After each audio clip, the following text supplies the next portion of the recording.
Magandang araw mga kaibigan. Bigyan natin ng reaksyon, opinion itong post ng Daily Tribune. Pahayag ni Senator Erwin Tulfo, naaawa na daw siya sa kay BP Sara at sa kanyang pamilya sa nangyayaring impeachment trial. Sabi niya, kailangan po niya, meaning niya si BP Sara, kailangan po niya ng hustisya as soon as possible. Hindi po yung patagalin nating hanggang Christmas. Kung pwede nga po before Christmas para ika nga, tapos na po ito. Mahirap po kaya magpapasko na ikaw ay may kaso. Apektado po yung kanyang mga anak. Apektado ang kanyang mga anak. Baliwala yan kay BP Sara. Tingnan nyo ang mukha, aura ni BP Sara. Masaya, blooming ang kanya. Baliwala itong impeachment trial sa kanya. Anong naawa kayo? Ang kawawa po dito sa impeachment ay si BP Sara.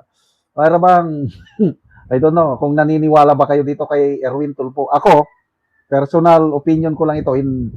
Silang magkapatid na Tulfo. Wala na akong pinapaniwalaan ng salita nila. Tingnan natin ang reaksyon ng taong bayan. 13,000 ang nag-react. 12,000 ang tumatawa. 133 ang galit. 789 lang ang nag-like o naniwala sa kanya. So, halos mga 92% tinatawanan itong si Erwin Tulfo. Hindi siya pinapaniwalaan. To me, this is just a lip service. Pinapakita niya na maawain siya. Kung gusto niyong maawa, sa taong bayan kayo maawa, yung mga biktima ng pagnanakaw sa kaban ng bayan. Honorable Erwin Tulfo, Blue Ribbon Chairperson. Please, maawa kayo sa taong bayan na sumisigaw ng hustisya, pera ng tambayan, nilustay. Nasaan ng investigasyon? Dapat doon kayo. Huwag niyong kawahan si BP Sara. Kayang-kaya niya. At saka, kahit abutin yan ng ilang taon, anong pakialam ni BP Sara? Alam ni BP Sara, mananalo siya. Tapos naawa kayo sa pamilya? Jeff Rojas, tagilid na ba ang kaso kaya biglang liko si Bendalo? Alam nila kasi matatalo lang din sila eh. Alam nila na ang public opinion is against them. Sila na nagsusulong ng trial ito. Kasi alam na ng taong bayan na ang laki ng gastos. Bilyones at the end of the trial, kung totoo yung sinasabi nila na abutin hanggang February next year. More than 1 billion pesos ang gastos natin. Kaya, sinong matutuwa? Ang laki na ng utang natin. Ano bang utang natin? Umabot na ng, ang nautang na ng Marcos Jr. Administration, umabot na ng 9.7 trillion pesos. Itong 4 years niya na panunungkulan. Tayo rin ang magbabayad niya. So, yung mga inuutang na ganyan, o income ng gobyerno, instead na gastusin para sa ikabubuti ng mamamayang Pilipino, ito, ginagastos sa impeachment trial. Na accountability kuno, transparency kuno, but alam naman natin na political persecution ito. Tatakot lang sila na malakas si BP Sara sa 2028, kaya gusto nilang i-impeach. Ano ba yan? Ay, wow, biglang bait si Sir. Double ka na statement mo, Mr. Bendelo, Mr. Nakalimutan na ang flood control. Natawa lang ako sa hashtag Bendelo. Anong nasinghot nito? Parang pasimple ang kambyo mo, Mr. Bendalo. I smell something fishy. 5 months more to go. 2027 na. Wow, change person na nga ba? Matas kasi survey, kailangan niya kumambyo. Yung nalaman mo na palpak lahat ng witness, kaya biglang kumambyo. Siguro nga. Kasi yung first 2 witnesses nila, puros palpak. Sa Martes, pangatlo si Attorney Milvin Matibag, Invay Director, mas lalong palpak yan. Anong sasabihin yan? Kabago-bago pa lang niya sa ahensya. Sana yung sinasabi niya noon na lead. May lead na sila kung sino yung nakontratang assassin. Nasaan? Wala ngang masabi ni Attorney Lutok. Ito pang director kaya. Kaya nung sasabihin niya sa Martes, pasabog kuno, ala fireworks. Anong pasabog? Kaya tama, tapusin nyo ng trial, not because of BP Sara and her family. Tapusin nyo dahil sa taong bayan. Maawa kayo sa taong bayan. Not so much kay VP Sara, kayang-kaya niyang, ang gagaling ng mga lawyers niya. Wala namang malakas na ebidensya. Kaya pwede ba, wag nang paabutin ng December para naman makatipid yung bilyones na gagastusin, pamigay nyo na lang sa taong bayan, ipa-Noche Buena nyo. Baka mamaya, meron na namang announcement na 500 pesos, kaya nang mag-Noche Buena. Wala kayong pakiramdam, hindi kayo makarelate sa hirap ng taong bayan. Pilit nyo 500 pesos. Ano yan? Walang karapatan ng taong bayan na mag-enjoy once a year lang. Ipipilit nyo na magkasiyang 500 sa Noche Buena. Kaya yung 1 billion na yan, idagdag nyo na lang sa lahat ng pamilya na mag-Noche Buena. At least maging happy sila sa Pasko. Bigyan natin ng reaction opinion itong post ng Pinoy Trending. Pahayag ito ni Secretary Remulla. Itong nangyayari na sunod-sunod na patayan sa ating bansa. Excuse me ha. Sabi niya, Secretary Remulla, sinabing hindi na nakakatakot umuwi ngayon dahil sa ligtas na ang mga kalye.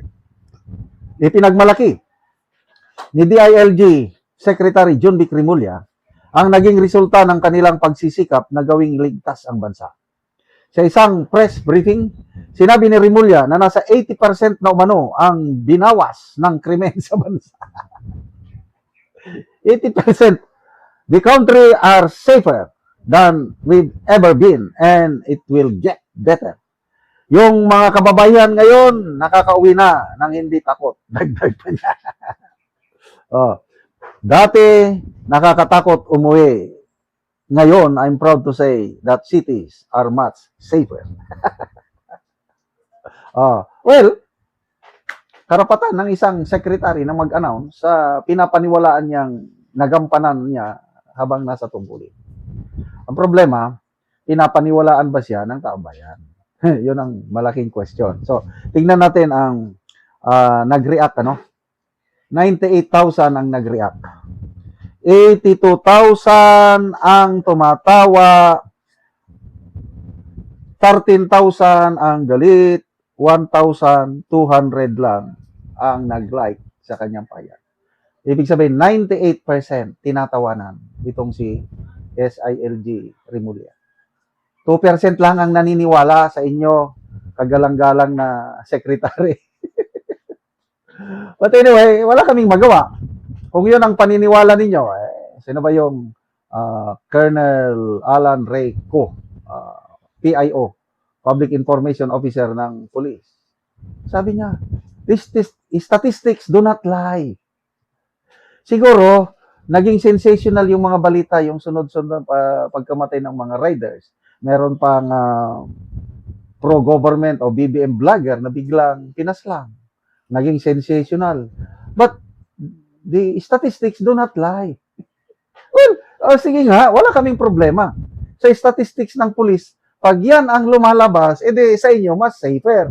Kaya lang sa taong bayan, lalo na yung mga riders, hindi nyo maalis ang takot sa kanila. Hindi lang riders, pati mga commuters. Tingnan nyo yung nangyari. Yung diehard supporter ng Pangulong Marcos Jr. na si Mima Alicia. Bakit biglang binaril sa kanyang bahay mismo, sa inupaang bahay? Yun ba ang safer? Riders, magkasunod.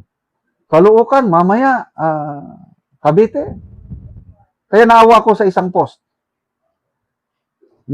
Pinicturan yung rider, helmet. May nakalagay na apila sa kanyang likod ng helmet. Sinulat niya ang kamay, nilagay, pinicturan ng kanyang pasahero, then pinost sa social media. Anong nakalagay doon?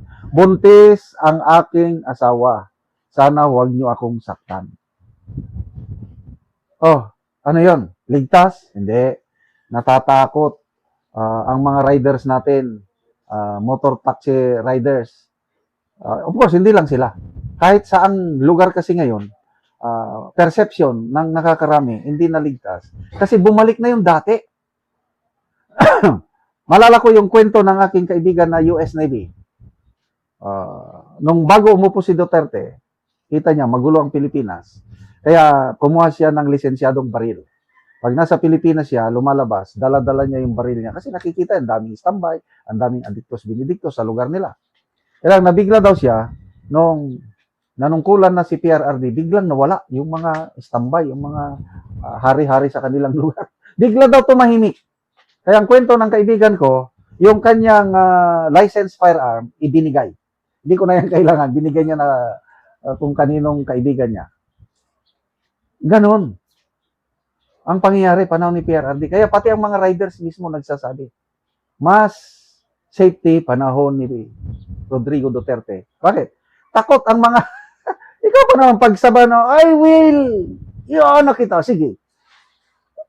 Hindi natakot sila. Ngayon, pagbigyan nyo na yan. Yung mga nag-hit-hit, para lang hindi makatulog sa overtime, pagbigyan nyo, hindi.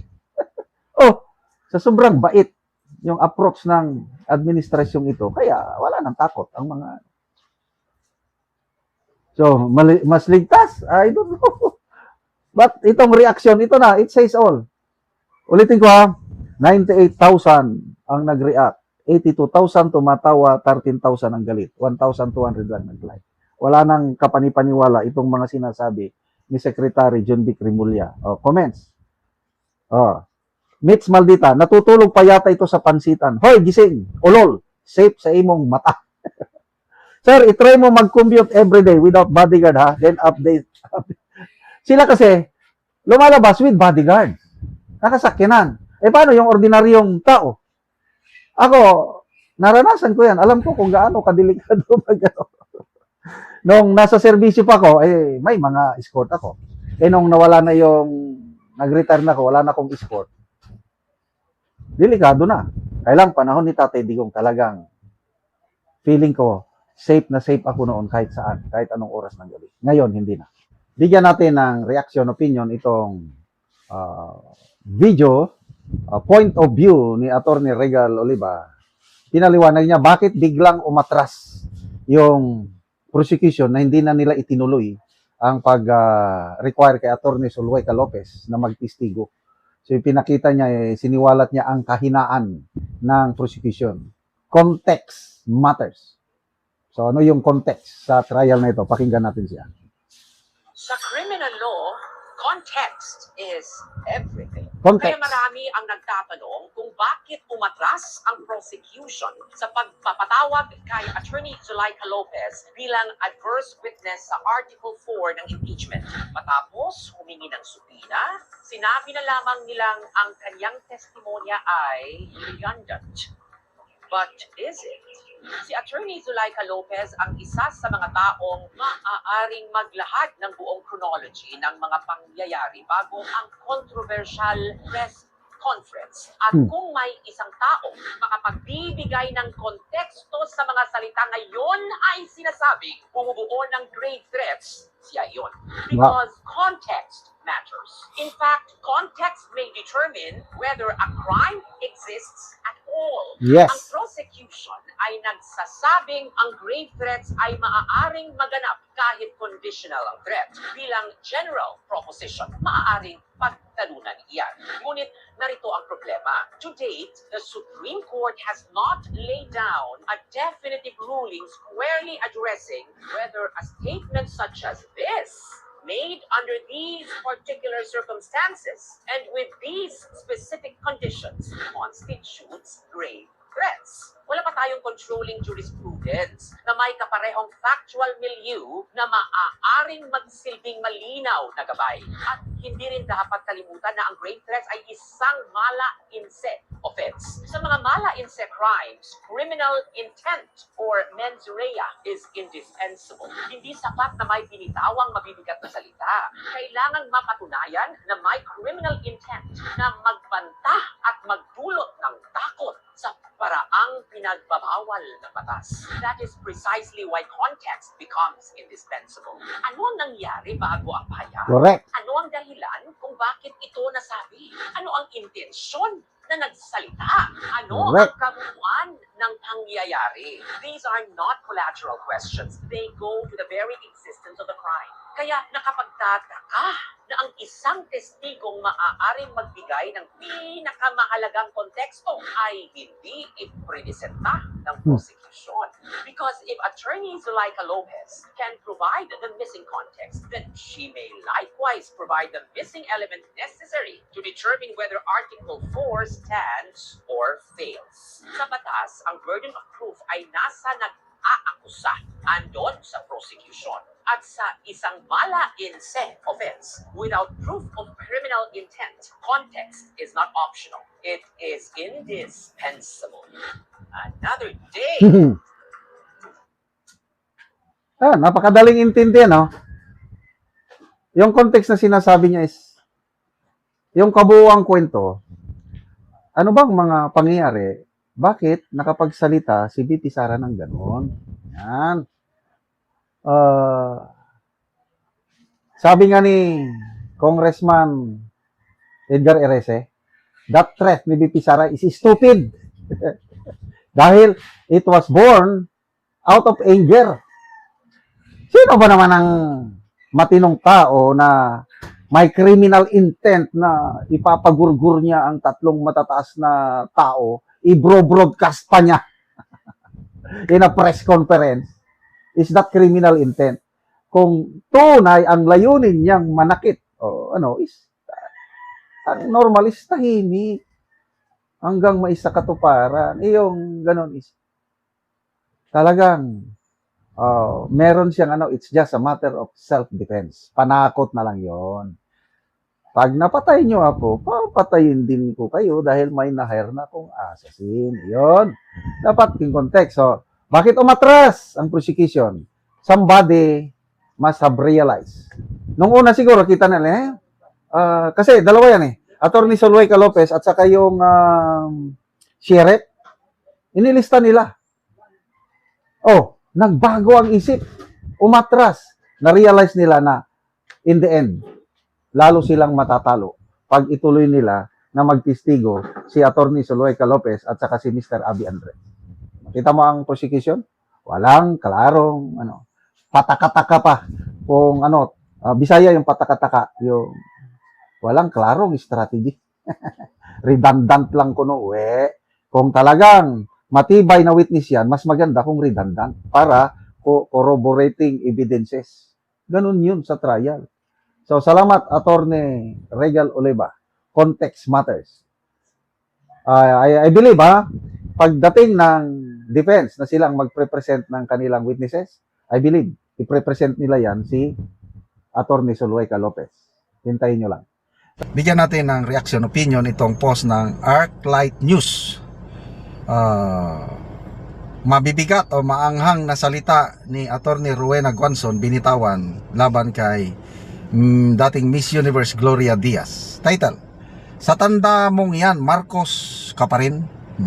Attorney Guanzon pinalagan ang panglalait ni Gloria Diaz kay Senator Pia Cayetano. Usap-usapan ngayon sa social media ang naging matalim na risbak ni dating COMELEC COA Commissioner Attorney Rowena Guanzon laban sa aktres at Miss Universe 1969 na si Gloria Diaz kasunod ng ginawang panglalait ng huli sa boses at personalidad ni Senadora Pia Cayetano. Sa kanyang naging payag nitong Hulyo 17 kapon, tahasang pinagtanggol ng abogada ang senadora at binigyan diin na maituturing na mababang uri ng pang-aatake o foul ang ginawa ng veteranang aktres. Ayon kay Guanzon, walang problema kung ang basihan ng kritisismo ay ang trabaho ng isang mambabatas. If you attack Senator Pia Cayetano based on her bad performance as a senator, that's fair. But if you attack her because of her personal attributes, voice, or personality, that's foul. Ipinagmalaki ang mga credentials ni Cayetano. Hindi rin pinalampas ng dating commissioner ang tila mataas na tingin ng aktres sa kanyang sarili. Ipinagmalaki ni Guanzon ang kahangahangang pinag-aralan at kredensyal ni Cayetano na nagtapos ng law sa University of the Philippines, naging cum laude sa BS Economics sa parehong universidad, isang triathlete at tumatayong presidente ng Padel Federation. So ang post ni Guanzon ganito, akala mo naman kung sino kayong matatalino at maganda. Kayo, ano kayo? Abogado ba kayo? Laos na kayo. kung ayaw nyo ng malait, huwag kayong manlait. Yan ang matapang na post ni Atty. Guanzon. Gloria Diaz, magsenador o abogado ka muna bago ka manglait ng boses ni Senator Pia Cayetano. Sa tanda mong yan, Marcos ka pa rin? Ang matinding reaksyon nito ni Guanzon ay tugon sa naunang pahayag ni Diaz kung saan tinawag ng beauty queen si Senador Pia Cayetano na kulang sa pansin or KSP, madrama at nakakairita ang boses kasunod ng naging emosyonal na manifestation ng senadora ukol sa kanyang kapatid sa impeachment trial. Ito ang saad ni Diaz. You are KSP, meaning kay Pia. Your voice is irritating. Grabe. Dapat ikulong itong mga taong ito. Madrama. Yan. So tingnan natin ang reaksyon ng taong bayan. 12,000 ang nag-react, 10,000 ang tumatawa, 1,700 ang nag-like. So sinong tinatawanan? I believe it is Gloria Diaz. At itong nag-like sila sa birada ni Atty. Guanzon. Okay. So basa tayo ng mga comments. Wilson Mapa, baka bangag din yan si Gloria Diaz. Maurita, she was married to BBM's best friend, Bong Dasa. Kaya normal yan na itong si Gloria Diaz, Marcos loyalist pa rin dahil nga sa friendship ni BBM kay Bong Dasa. Normal yan. JP Antolin, Islaid, Atty. Guanzon ha, walang Miss Universe dito. Sino kaya ang KSP sa tingin nyo? Kasi nga, laos nga nagpapapansin. Ako, I have high respect kay Miss Universe Gloria Diaz dahil sa karangalang binigay niya sa ating bansa. But pagdating sa politika, ayaw niyang malait ng ganito, wag na siyang makialam. Hindi mo pwedeng laitin ang Senator Pia Cayetano ng ganyan na lang na hindi ka re-resbakan. Kaya ako, between Gloria Diaz and Senator Pia Cayetano, dito ako kay Pia Cayetano dahil isang senadora, matalino. Well, matalino rin si Gloria Diaz, kailan wala na. The fact na hanggang ngayon kakampi pa rin siya ng Marcos, ibig sabihin nabubulagan, hindi niya nakikita yung masamang ginagawa ng kanyang kaibigan, the worst president. Kahit ano pang sasabihin ng Claire na masipag daw ang Pangulo, ginagawa niyang lahat para mapagsilbihan ng mga Pilipino, kayo lang yan. Itong administrasyong ito ang pinaka-worst na walang malasakit. Hindi sila makarelate sa laylayan. Hindi katulad kay Tatay Digong. Alam niya yung hirap. Kasi nga, si Tatay Digong, alam niyo yung kwento niya na bugoy-bugoy siya. Parang lumaki siya na batang kanto. So, alam niya yung hirap ng ano dahil na-expel siya, nakaka-relate siya sa hirap ng ano. At saka ang style ng mga Duterte is hindi sila mapangmataas, nakikihalabilo. Di ba nagtataxi driver yan sa gabi, si Tatay Digong. Si BP Sara naman, ganun din. Down to earth, nagsashopping ha, Lazada. Ano yan? Vice President na yan ha, mahilig mag-order. Ibig sabihin, hindi siya yung elitista parang nagmamataas. Alam niya kung ano ang buhay ng mahirap. Yan ang style Duterte.